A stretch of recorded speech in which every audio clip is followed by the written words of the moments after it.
હવામાન ખાતાની આગાહી મુજબ દક્ષિણ ગુજરાતમાં આજે વહેલી સવારથી જે વરસાદ વરસી રહ્યો છે. સુરત શહેર સહિત સમગ્ર જિલ્લાની વાત કરીએ તો સમગ્ર જિલ્લામાં પણ વરસાદી માહોલ જોવા મળી આવ્યો હતો. કડોદરા, પલસાણા તેમજ વરેલી જેવા વિસ્તારોમાં વહેલી સવારથી ધોધમાર વરસાદ વરસી રહ્યો છે.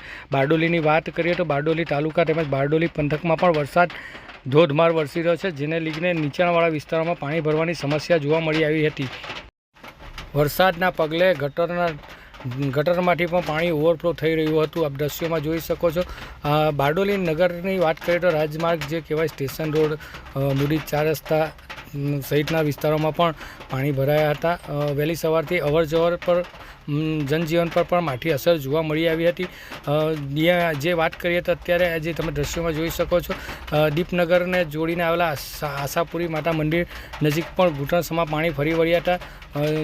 કારના પૈડા પણ અડધા ડૂબી જાય એ પરિસ્થિતિ સમસ્યા સર્જાઈ હતી. આ વિસ્તારમાં છેલ્લા 3 વર્ષથી આ સમસ્યા સ્થાનિકો અહીં ભોગવી રહ્યા છે.